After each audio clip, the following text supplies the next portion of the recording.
Hello everyone, welcome to Chetan Bharat Learning and welcome to the important topic series of History Optional। तो ये series specially history optional के students के लिए है और आज एक इंटरेस्टिंग टॉपिक आपके साथ शेयर करेंगे दैट इज द अशोकधमा।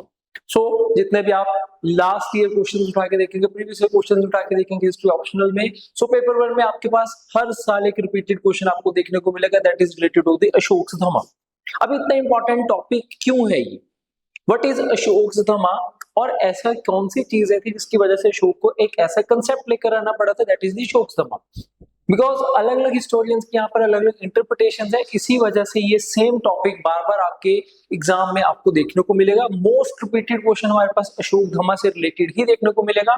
नाउ हमें ये समझना पड़ेगा that अशोकधमा was it a type of Buddhism. क्या वो बुद्धिज्म का एक न्यू टाइप था जिसे अशोक जो है वो बुद्धिज्म को प्रोपोगेट करना चाहते थे? क्या एक नया रिलीजन बनाने की कोशिश की जा रही थी, या एक बहुत बड़े वास्ट एम्पायर को चलाने के लिए एक एडमिनिस्ट्रेटिव रिफॉर्म की तरह लाया गया था अशोकधमा? तो ये पूरा का पूरा कंसेप्ट समझेंगे इसी वीडियो में। चलिए तो शुरू करते हैं, और शुरू करने से पहले एक बार आप मैप देख लीजिए। तो ये हमारे पास है map of the Ashoka empire after the Kalinga war. तो कलिंग वॉर के बाद ये पूरा एम्पायर जो है अशोक के पास था। अब इसे एक बार ध्यान से देखिए, starting from the Bengal, Bengal से लेके आपके पास ऑलमोस्ट बलूचिस्तान रीजन तक, दैट मींस हमारे पास कोस्ट टू कोस्ट देखेंगे तो पाकिस्तान और ईरान के बॉर्डर तक। सिमिलरली नॉर्थ में अफगानिस्तान से लेकर साउथ डेक्कन पूरा आपके पास है, और नीचे की तरफ संगम एज की जो तीन dynasties that is the Chola Chera Pandyas, वो भी ट्रिब्यूट जो है वो पे करेंगे to the Ashoka. That means पूरा का पूरा इंडियन सब कॉन्टिनेंट जो था वो अशोक के पास था आफ्टर द किलिंग वॉर। अब शुरू करते हैं अशोकधमा का कंसेप्ट। तो जो according to Buddhist text it is believed that Ashoka converted to Buddhism immediately after the battle of killing. तो अभी इसके ऊपर समझते हैं इसे। After the battle of killing according to Buddhism Ashoka जो है वो बुद्धिज्म को अडॉप्ट कर लेंगे और अपनी पॉलिसी जो है वो चेंज कर लेंगे। इससे पहले कलिंग वॉर से पहले अशोक के पास एक पॉलिसी थी दैट वाज बेरीघोषा। बेरीघोषा का मतलब होता है कॉन्क्वेस्ट बाय वॉर। कोई भी रीजन जीतना है आपने तो उसे वॉर के साथ जीता जाएगा, आर्मी के साथ जीता जाएगा, हराया जाएगा और अनेक्स करके अपने अंडर किया जाएगा। लेकिन after the killing war Ashok जो है वो अपनी पॉलिसी चेंज करेंगे from Bherighosha to Dhammaghosha. Dhammaghosha means conquest by peace. अब ऐसा क्यों, थोड़ा ध्यान से देखिएगा इसी मैप को, इसी में ही आपको आंसर्स देखने को मिलेंगे इसी से रिलेटेड। ये वाला रीजन जो था that is the region of Kalinga, और कलिंग वॉर के बाद ये वाला सारा एरिया जो है अशोक के द्वारा कैप्चर किया गया था। इंपॉर्टेंस थी इस रीजन की, यस, बिकॉज अगर आप ध्यान से देखेंगे मौर्यन एम्पायर में टोटल 4 प्रोविंसेस थी। फर्स्ट प्रोविंस थी उनके पास तक्षशिला बिल्कुल नॉर्थ में, देन उज्जैन, देन थर्ड थी उनके पास स्वर्णगिरी, और फोर्थ थी तोशाली।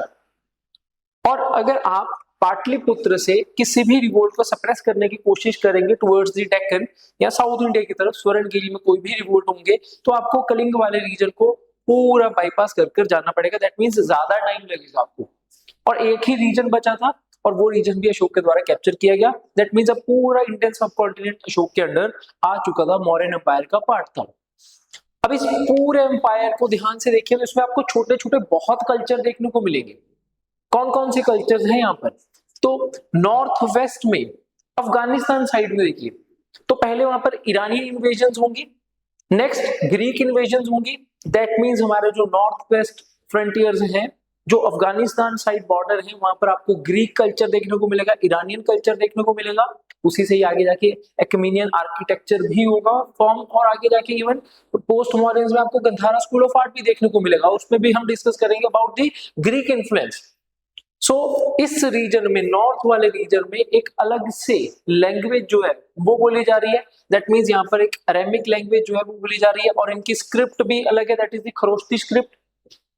सिमिलरली साउथ इंडिया जितना भी स्वर्णगिरी की प्रोविंस है, इनके ऊपर बहुत ज्यादा influence of the Tamil region, because बिल्कुल नीचे साउथ इंडिया में संगम एज चल रही है, चोला चेरा पांड्यास। दैट मींस इनका कल्चर अलग है, इनका कल्चर नॉर्थ इंडिया वालों का अलग है, north means Afghanistan side. Similarly Punjab, Delhi, Haryana, ये वाले रीजन में आपको अभी भी वैदिक कल्चर देखने को मिलेगा, ब्राह्मणिकल डोमिनेंस देखने को मिलेगी। ऑन द अदर हैंड अगर हम इस रीजन में चलेंगे, that is the Uttar Pradesh Bihar region, यहाँ पर बुद्धिज्म का ओरिजिनेट हुआ था, तो इस रीजन में आपको श्रमणिक मूवमेंट ज्यादा देखने को मिल रही है, आजीविका बुद्धिज्म जैनिज्म जैसे सेक्ट ज्यादा देखने को मिल रहे हैं। सो अशोक के पास कलिंग वॉर के बाद बहुत बड़ा एम्पायर तो था, लेकिन इस बड़े एम्पायर में कुछ प्रॉब्लम्स भी थी, और इतने बहुत बड़े एम्पायर को आप जो अगर एडमिनिस्टर करना चाहते हैं, इसे प्रॉपरली एडमिनिस्ट्रेशन करना चाहते हैं, तो दो ही आपके पास चीजें हैं, या तो आप हार्ड फोर्स यूज कर लीजिए या फिर आप सॉफ्ट पावर यूज कर लीजिए। हार्ड फोर्स मतलब hard power means army use कर लीजिए, अगर कोई भी रिवोल्ट होंगे तो आर्मी जाएगी बार बार सप्रेस करने, मींस अगर आप ज्यादा आर्मी यूज करेंगे, हार्ड पावर यूज करेंगे, तो बहुत ज्यादा रिवोल्ट होने के चांसेस हैं। तो इसी वजह से आप देखेंगे after the Kalinga war Ashok जो है वो पॉलिसी चेंज करेंगे from Bherighosha to Dhammaghosha, means conquest by peace, rather than इन्हें बार बार आर्मी से सप्रेस किया जाए, एक ऐसी कंडीशन बनाई जाएगी जिनकी वजह से रिवोल्ट ही नहीं करेंगे, और अशोक धमा यहाँ पर सक्सेसफुल भी होगा, बिकॉज अशोक के टाइम पीरियड में बहुत बड़े रिवोल्ट नहीं होंगे। ऑन दी अदर हैंड इनके जो फादर थे बिंदुसार, उनके टाइम पीरियड में बार बार तक्षशिला वाले रीजन में रिवोल्ट हो रहे थे, लेकिन अशोक के टाइम पीरियड में ऐसे रिवोल्ट नहीं देखने को मिलेंगे। चलिए समझते हैं अशोक धमा को और इजीली। तो कलिंग वॉर के बाद जो है बुद्धिज्म को अपना लेंगे, यस, लेकिन इसका बिल्कुल भी लेना देना अशोक धम्मा से नहीं है जी। आगे देखिए, Dhamma was not any particular religious faith और practice. First point, Ashok Dhamma को बुद्धिज्म से इक्वेट मत कीजिएगा। ऑल्दो अशोक धम्मा में मेजॉरिटी जो प्रोविजंस है वो बुद्धिज्म से ही ली गई हैं, लेकिन सिर्फ बुद्धिज्म नहीं है, बिल्कुल भी नहीं है। नेक्स्ट देखिए, it was a very careful synthesis of various norms which were prevalent in the times of Ashok. आगे चलते हैं वापस मैप पे। तो अगर बुद्धिज्म नहीं था, आप कॉन्क्वेस्ट हार्ड पावर से, आर्मी से नहीं करना चाहते, तो इतने बड़े एम्पायर को एडमिनिस्टर करने के लिए आप यूज करेंगे सॉफ्ट पावर, और सॉफ्ट पावर में अब अशोक जो है कंसेप्ट लेकर आए हैं अशोक धमा, और ये जितने भी कल्चर्स हैं वो चाहे अफगानिस्तान साइड हो, साउथ इंडिया में हो, गुजरात हो, बंगाल हो, या नॉर्थ इंडिया हमारा पंजाब रहेगा, तो इन सभी कल्चर्स में कुछ ऐसी मॉरल वैल्यूज होंगी, कुछ ऐसे बिलीफ होंगे जो सभी में कॉमन है। उन्हीं कॉमन बिलीफ्स को जो है अशोक प्रोपोगेट करेंगे, अपनी एक सॉफ्ट पावर बनाने की कोशिश की जाएगी। उन सॉफ्ट पावर से अगर अशोक जो है वो पाटलिपुत्र में भी बैठे हैं, तो एक इंसान जो अफगानिस्तान बैठा हुआ है वो आपस में लिंक कर सकते हैं कि यस, हमारी सेम ही आइडियोलॉजी देखने को मिल रही है, हमारे ऊपर कोई फॉरेन रूल नहीं किया जा रहा। तो इस सभी चीज को करने के लिए अशोक जो है वो पिलर्स, इंस्क्रिप्शंस, रॉक एडिक्ट्स का भी यूज करेंगे। और अगर आप पाटलिपुत्र में बैठे हैं, आप सेम चीजें हैं, अपने मैसेज प्रोपोगेट करना चाहते हैं टुवर्ड्स द अफगानिस्तान रीजन और अफगानिस्तान बॉर्डर के ऊपर, तो आप यूज करेंगे पाली लैंग्वेज नहीं, तो आपको यूज करनी पड़ेगी उनकी स्क्रिप्ट, उन्हीं की लैंग्वेज में, अरेमिक लैंग्वेज में, खरोष्टी स्क्रिप्ट में आपको इसी रीजन में अशोकन पिलर्स मिलेंगे, अशोकन रॉक एडिक्ट्स मिलेंगे, और उन रॉक एडिक्ट्स के ऊपर, उन पिलर्स के ऊपर बुद्धिज्म नहीं होगा, वो बिलीफ्स लिखे जाएंगे जो सभी कल्चरली, सभी जितने भी, चाहे वो अफगानिस्तान है, पंजाब है, गुजरात, साउथ इंडिया और बिहार रीजन, यहाँ पर मिक्स होंगे, मींस सोशली सभी एक्सेप्टेड नॉर्म्स को ही लिखा जाएगा। तो एक बहुत बड़े वास्ट एम्पायर को चलाने के लिए एक कंसेप्ट लाया गया था, that is of the Ashok Dhamma, इसे समझिएगा जी। तो आगे देखते हैं। So it was not a particular religion, yes, सिर्फ बुद्धिज्म नहीं था, बुद्धिज्म के अलावा और भी जो रिलीजन थे उनमें जो कॉमन बिलीफ्स थे उन्हें यूज किया गया। Next, it was a very careful synthesis of various norms which are prevalent in the time of the Ashok. Ashok Dhamma was intended to serve as a practical purpose for ensuring peace, harmony and general interest of his empire। पूरे के पूरे empire को चलाने के लिए, empire में revolt ना हो, पीस हो, हार्मनी हो, इसी वजह से अशोक धमा लाया गया था। नेक्स्ट देखिए, through his policy of Dhamma he sought to resolve some of the religious, socio economic, political tensions within the society. अब ये कौन सी रिलीजियस टेंशंस थी? तो एक साइड पर बुद्धिज्म जैनिज्म ग्रो कर रहे हैं, दूसरी साइड पर ब्राह्मण वैदिक कल्चर भी तो था, उनके बीच में क्लैशेस थे। सिमिलरली फॉरेन इन्वेजन हो चुके हैं, नए कल्चर आ चुके हैं अफगानिस्तान साइड, वहां पर हमारे पास ग्रीक कल्चर देखने को मिल रहा है, इसके अलावा हमारे पास वहां पर ईरानियन कल्चर देखने को मिल रहा है। तो ये सोशल टेंशंस हैं सोसाइटी में। प्लस अगर आप थोड़ा लेटर वैदिक एज से कनेक्ट करेंगे, लेटर वैदिक एज में ब्राह्मणिकल डोमिनेंस थी, लेकिन अशोक के टाइम पीरियड में वैश्यास जो है वो डोमिनेट कर रहे हैं, तो सोसाइटी में टेंशंस हैं। इन टेंशंस को मिनिमम करने के लिए अशोक के द्वारा ये प्रोसेस लाया गया था, ये एक पूरा कंसेप्ट लाया गया था, that is the Ashok's Dhamma. Next, Ashok's personal belief and his own perception of the societal problems shape the policy of Dhamma. The principle and the message of the Dhamma was to formulate as to be acceptable to the people belonging to different communities and sects. वो कोई भी reason से होंगे अशोक के, वो सभी इन जो 4-5 norms होंगे इन्हें एक्सेप्टेड होंगे। ऑल्दो मेजॉरिटी जितने भी इसमें आपको नॉर्म्स मिलेंगे वो बुद्धिज्म से रिलेटेड मिलेंगे, लेकिन इससे कुछ ऐसे भी आपको प्रिंसिपल्स देखने को मिलेंगे जो हो सकते हैं हिंदुइज्म में हो सकता है वो जैनिज्म में वो हो सकते हैं कि इवन अफगानिस्तान वाले रीजन में जो ग्रीक्स बैठे हैं उन्हें भी सोशली एक्सेप्टेड थे। Next, a group of officers known as Dhamma Mahamatras, very important, Ashok Dhamma को प्रोपोगेट करने के लिए, बुद्धिज्म को प्रोपोगेट करने के लिए नहीं, बुद्धिज्म को प्रोपोगेट करने के लिए आफ्टर थर्ड बुद्धिस्ट काउंसिल जो अशोक के टाइम पीरियड में होगी तब स्टेप्स लिए जाएंगे, तब बुद्धिस्ट मॉन्क्स को भेजा जाएगा टू प्रोपोगेट दी बुद्धिज्म, और वो भी साउथ ईस्ट एशिया वाले रीजन में। लेकिन अपने पूरे एम्पायर में अशोक से धम्मा के कंसेप्ट को प्रोपोगेट करने के लिए अलग से ऑफिशियल्स जो है वो लाए जाएंगे जिनका नाम होगा धम्मा महामात्रास, और ये इवन इनके बारे में हमारे पास मेजर रॉक एडिक्ट नंबर 5 में भी मेंशन है। इनकी स्पेशल ड्यूटी होगी कि आप जाएंगे अलग अलग रीजन्स में और वहां पर जाकर अशोक धम्मा की जो आइडियोलॉजी है उसे प्रोपोगेट करेंगे। दैट मींस अशोक की जो सॉफ्ट पावर है, सॉफ्ट इमेज, उसे डेवलप किया जाएगा, जिसकी वजह से लोग जो हैं पीपल उनके अगेंस्ट रिवोल्ट नहीं करेंगे, सोशल हार्मनी क्रिएट करनी है अपने इतने बड़े एम्पायर में। Next, there was stress on showing the consideration towards the slaves, servants, obedience to the elders, elders की रिस्पेक्ट कीजिए। अब ये तो सभी कल्चर्स में होगा। स्लेव्स के लिए थोड़ा सा आप जो है कंसीडरेशन ध्यान रखेंगे, सर्वेंट्स के लिए थोड़ा सा ध्यान रखेंगे कि उन्हें एक्सप्लॉइट नहीं किया जाए।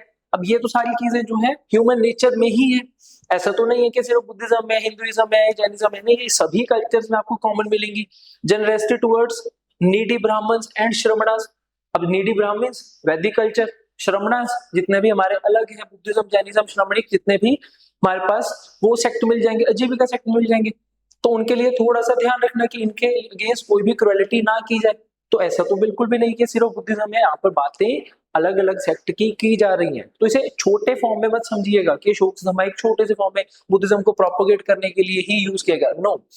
तो बहुत इंपॉर्टेंट चीज है, अशोक धम्मा अपने एक बड़े एम्पायर को चलाने के लिए यूज किया जा रहा है। Next, it also led the stress on non violence. अब ये वाला कंसेप्ट सीधा सीधा श्रमणिक मूवमेंट से ही लिया गया है। बुद्धिज्म, जैनिज्म, नॉन आजीविका सेक्ट, ये सभी नॉन वायलेंस के ऊपर ही बहुत ज्यादा एम्फेसिस करेंगे। Next, various ceremonies and the sacrifices practised regularly on the various occasions were criticised as meaningless. ठीक है जी, तो ये नॉर्मल सी चीजें हैं जो बताई जा रही हैं। नेक्स्ट, अब इसके ऊपर अलग अलग जो है वो व्यूज है, जो अगर आप हिस्ट्री ऑप्शनल के स्टूडेंट्स हैं तो ये नोट डाउन जरूर कीजिएगा, क्योंकि जब भी आपके पास हिस्ट्री ऑप्शनल में अशोक धम्मा पर क्वेश्चन आएगा तो आपके पास अलग अलग व्यूज होने चाहिए, हिस्टोरियोग्राफी होनी चाहिए हमारे पास कि अलग अलग हिस्टोरियंस के क्या व्यूज हैं यहाँ पर। So first, according to Romila Thapar, Dhamma was propounded by Ashoka to form the bonds of unity in his extensive empire, जो मैंने अभी आपके साथ डिस्कस किया। लेकिन इसके अलावा कुछ और भी नए नए व्यूज हैं हमारे पास। For example, according to R K. Mukherjee, Dhamma was crux of different religions, it contain good elements from the various religions. Important, yes, ये सेम लाइन कि सभी रिलीजन्स में जो गुड एलिमेंट्स हैं उनका एक क्रक्स निकाल के एक नया रिलीजन बनाने की कोशिश की जा रही थी। ये सेम कंसेप्ट आपको मिडिवल हिस्ट्री में भी मिलेगा। देन हम टॉक कर रहे होंगे, हम बात कर रहे होंगे अबाउट द अकबर और अकबर के दीन इलाही कंसेप्ट के बारे में डिस्कस करेंगे, तब भी हम सेम चीजें ही डिस्कस करेंगे। तब भी अकबर जो है वो सेम कंसेप्ट लेके आएंगे, बहुत बड़े एम्पायर को जिसमें अलग अलग ग्रुप हैं, अलग अलग कल्चर्स हैं, बिलीफ है, तो उन्हें चलाने के लिए क्या किया जाएगा, दीन इलाही का कंसेप्ट लाया जाएगा। लेकिन क्या ये वैसा ही कंसेप्ट था? जी नहीं। कोई रिलीजियस टेक्स्ट है हमारे पास अशोक धम्मा से रिलेटेड? नो। सिमिलरली दीन इलाही से रिलेटेड भी कोई रिलीजियस टेक्स्ट नहीं मिलेगा। तब कंपेयर करेंगे अशोक धम्मा with Akbar Din Ilahi. Next, according to R S. Tripathi, Ashok Dhamma was a universal in nature and it could be followed by anybody without any difficulty. Important, yes, ये सारे जो हैं पॉइंट्स याद रखेंगे, आपको आने चाहिए हिस्ट्री ऑप्शन में जब भी अशोक धम्मा का कंसेप्ट आपसे पूछा जाएगा। नेक्स्ट देखिए, ये इंपॉर्टेंट पॉइंट, यहाँ से क्वेश्चन भी बनते हैं। According to dear Bhatnagar, Ashoka Dhamma originated from Buddhism and it was simple version of Buddhism that could be followed by the layman without much difficulty. अब सिर्फ एक हिस्टोरियन की वजह से आपको ये बार-बार क्वेश्चंस देखने को मिल जाते हैं कि क्या अशोक सुदामा जो है वो सच में बुद्धिज्म ही प्रोपोगेट किया जा रहा था, बहुत सिंपल वर्जन में क्या बुद्धिज्म था? Then answer will be no, ये बुद्धिज्म सिर्फ बुद्धिज्म को प्रोपोगेट करने के लिए एक नया सेक्ट नहीं बनाया जा रहा था, ये ऑल्दो पूरे बहुत बड़े एम्पायर को चलाने के लिए एक एडमिनिस्ट्रेटिव पॉलिसी लाई गई थी बाय द अशोक। तो इसे कंक्लूड करेंगे, ऑल्दो मेजॉरिटी जो प्रोविजंस हैं इसमें वो बुद्धिज्म से रिलेटेड है, बट सारा बुद्धिज्म तो नहीं है। तो ये वाला जो थ्योरी है ये गलत हो जाती है और जो हमारे पास रोमिला थापर वाली थ्योरी है वो बिल्कुल करेक्ट हो जाएगी। और इसी कंसेप्ट को आगे प्रोपोगेट करने के लिए अशोकन पिलर्स लाए जाएंगे, अशोकन रॉकेटिक्स लाए जाएंगे, वो हम नेक्स्ट वीडियो में डिस्कस करेंगे। तो नेक्स्ट वीडियो में हम डिस्कस करेंगे अबाउट दी अशोकन पिलर्स, उनमें स्क्रिप्ट डिस्कस करेंगे, कौन कौन सी स्क्रिप्ट, उनके क्या क्या इंपॉर्टेंस है, और क्या अशोकन जो पिलर्स हैं वो अशोकन खुद की ही आप कह सकते हैं कंसेप्ट है, कहीं से फॉरेन इन्फ्लुएंस भी देखने को मिलेगा। फॉरेन इन्फ्लुएंस था वही जो हमारे बॉर्डर्स पर बैठे हैं ईरानियंस और ग्रीक, तो वहीं से ही एक कंसेप्ट आएगा ऑफ द एक्मेनियन आर्ट, और जिससे इंस्पायर होकर अशोकन पिलर्स देखने को मिलेंगे, बट दोनों में डिफरेंसेस भी होंगे। तो वो नेक्स्ट वीडियो में डिस्कस करेंगे। तो मिलते हैं नेक्स्ट वीडियो में, तब तक के लिए थैंक यू वेरी मच।